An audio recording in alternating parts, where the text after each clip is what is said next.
Assalamualaikum warahmatullahi wabarakatuh. Di video ini kita akan belajar pendidikan agama Islam untuk materi menghiasi pribadi dengan berbaik sangka dan beramal soleh. Nah, untuk yang pertama yaitu tentang amal soleh. Sebagaimana firman Allah Subhanahu wa taala dalam Quran surat Al-Asr ayat 2 sampai 3, A'udzu billahi minasyaitonir rajim. Bismillahirrahmanirrahim. Innal insana lafi khusr illa alladzina amanu wa amilus solihati wa tawasaw bil haqqi wa tawasaw bis sabr. Artinya, sungguh manusia berada dalam kerugian, kecuali orang-orang yang beriman dan mengerjakan kebaikan, serta saling menasihati untuk kebenaran dan saling menasihati untuk kesabaran.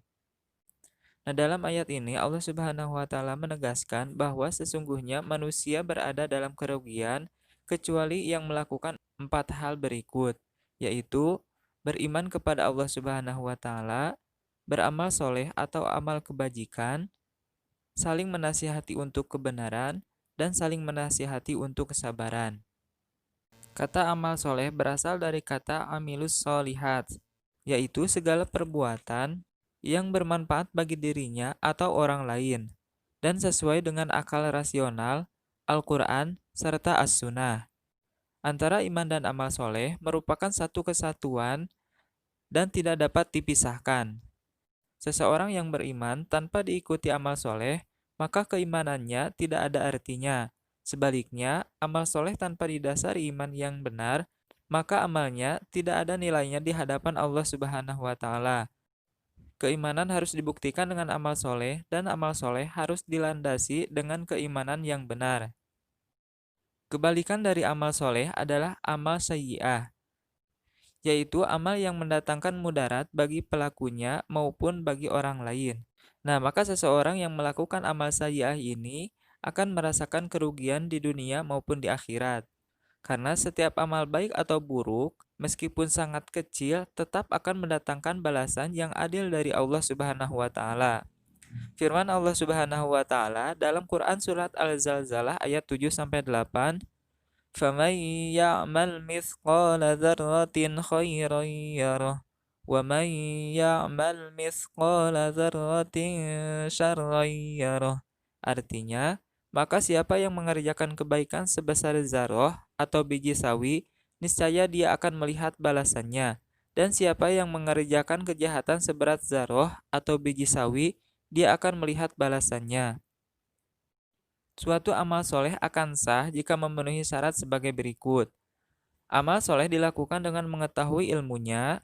Amal soleh itu dikerjakan dengan niat ikhlas karena Allah Subhanahu wa taala, dan amal soleh itu hendaknya dilakukan sesuai dengan petunjuk Al-Qur'an dan hadis. Nah, Allah Subhanahu wa taala mencintai seorang hamba yang beramal soleh secara terus-menerus meskipun sedikit, dan amal soleh tersebut disertai dengan ikhlas. Rasulullah Shallallahu alaihi wasallam bersabda yang artinya dari Abu Dzar Jundub bin Junadah radhiyallahu anhu berkata, Nabi Muhammad Shallallahu alaihi wasallam bersabda kepadaku, "Janganlah sekali-kali kamu mencemooh perbuatan baik seberapapun kecilnya. Walaupun perbuatan baik itu hanya berupa penyambutan terhadap saudaramu dengan muka yang berseri-seri."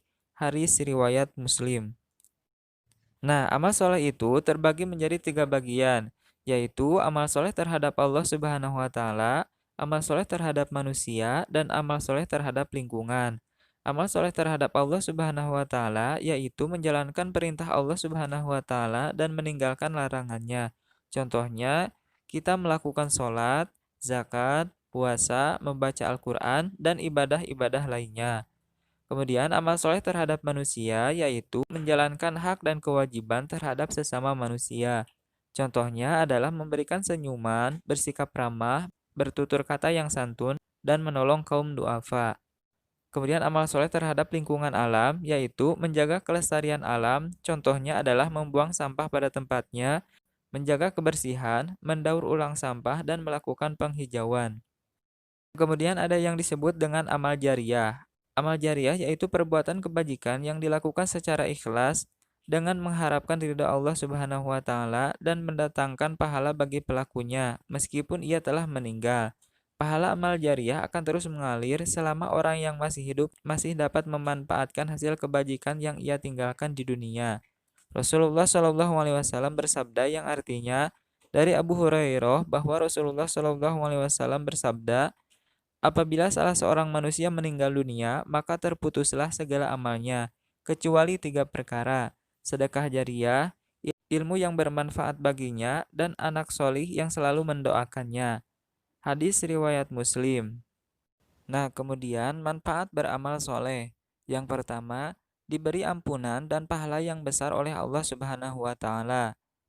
Sebagaimana firman Allah Subhanahu wa taala dalam Quran surat Al-Maidah ayat 9 yang artinya Allah telah menjanjikan kepada orang-orang yang beriman dan yang beramal soleh bahwa mereka akan memperoleh ampunan dan pahala yang besar. Yang kedua, diberi tambahan petunjuk.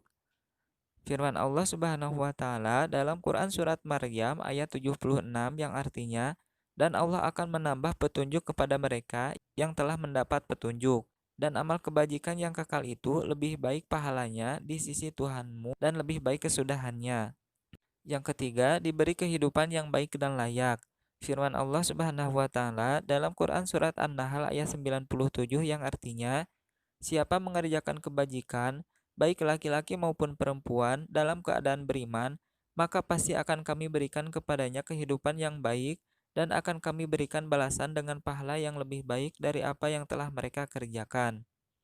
Yang keempat, dihapuskan dosa-dosanya.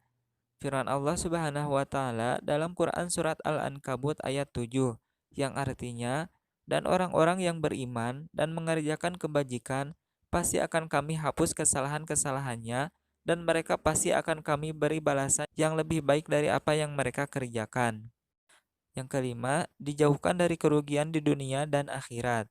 Firman Allah Subhanahu wa taala dalam Quran surat Al-Asr ayat 1 sampai 3 yang artinya, demi masa, sesungguhnya manusia berada dalam kerugian, kecuali orang-orang yang beriman dan mengerjakan kebajikan, serta saling menasihati untuk kebenaran dan saling menasihati untuk kesabaran. Nah, kemudian kita lanjutkan, yaitu tentang berbaik sangka. Berbaik sangka atau husnuzon merupakan perilaku terpuji yang harus dimiliki seorang muslim. Lawan dari husnuzon adalah suuzon atau buruk sangka. Berburuk sangka merupakan perilaku tercela yang akan mendatangkan mudarat baik bagi pelakunya maupun orang lain. Allah Subhanahu wa taala melarang berburuk sangka sebagaimana firman Allah Subhanahu wa taala dalam Quran surat Al-Hujurat ayat 12 yang artinya, wahai orang-orang yang beriman, jauhilah banyak dari prasangka. Sesungguhnya sebagian prasangka itu dosa. Dan janganlah kamu mencari-cari kesalahan orang lain, dan janganlah ada di antara kamu yang menggunjing sebagian yang lain. Apakah ada di antara kamu yang suka memakan daging saudaranya yang sudah mati? Tentu kamu merasa jijik, dan bertakwalah kepada Allah. Sungguh Allah Maha Penerima Tobat, Maha Penyayang. Kemudian Rasulullah Shallallahu alaihi wasallam juga bersabda yang artinya dari Abu Hurairah radhiyallahu anhu bahwa Rasulullah Shallallahu alaihi wasallam bersabda, jauhilah prasangka buruk karena prasangka buruk adalah ucapan yang paling dusta. Hadis riwayat Bukhari. Nah, kemudian berbaik sangka terbagi menjadi 3 macam. Yang pertama, berbaik sangka kepada Allah Subhanahu wa taala. Yang kedua, berbaik sangka kepada diri sendiri. Dan yang ketiga, berbaik sangka kepada orang lain.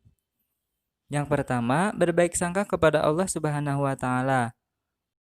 Orang yang berbaik sangka kepada Allah Subhanahu wa taala akan senantiasa bersyukur atas semua kenikmatan darinya dan bersabar atas semua cobaan. Allah Subhanahu wa taala telah memberikan karunia dan kenikmatan yang tidak ternilai harganya kepada manusia.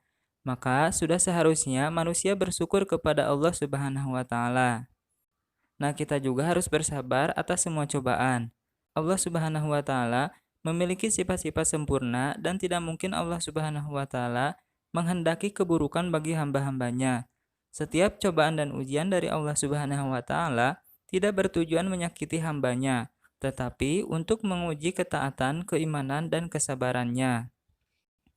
Nah, yang kedua, berbaik sangka kepada diri sendiri. Seseorang yang berbaik sangka kepada diri sendiri akan memiliki sikap percaya diri, optimis, dan bekerja keras. Sebaliknya, seseorang yang berburuk sangka kepada diri sendiri, ia akan merasa pesimis dan tidak percaya diri serta malas berusaha. Nah, kemudian berbaik sangka kepada orang lain. Sebagai makhluk sosial, manusia selalu membutuhkan orang lain. Orang lain di sekitar kita harus diperlakukan secara baik, santun, saling menyayangi, dan menghormati. Berprasangka baik kepada orang lain akan menumbuhkan keharmonisan dalam kehidupan masyarakat. Sikap buruk sangka hanya akan memicu perpecahan dan konflik. Banyak pertikaian dan kerusuhan terjadi karena sikap buruk sangka. Jika ada isu-isu negatif, hendaknya diklarifikasi atau tabayun terlebih dahulu, agar kita tidak terjerumus kepada sikap curiga dan buruk sangka. Oleh karena itu, mari kita tumbuhkan prasangka baik kepada keluarga, teman, tetangga, dan sesama manusia agar hidup kita bahagia di dunia sampai akhirat. Kemudian, manfaat baik sangka. Yang pertama, hidup menjadi tenang dan optimis. Yang kedua, yakin bahwa terdapat hikmah di balik segala penderitaan dan kegagalan. Yang ketiga, membentuk pribadi yang tangguh. Yang keempat, menjadikan seseorang teguh pendirian, sebab tidak mudah menerima pengaruh buruk dari orang lain. Yang kelima, menjadikan seseorang kreatif. Yang keenam, menyebabkan seseorang tidak mudah putus asa. Yang ketujuh, hubungan persahabatan dan persaudaraan menjadi lebih baik.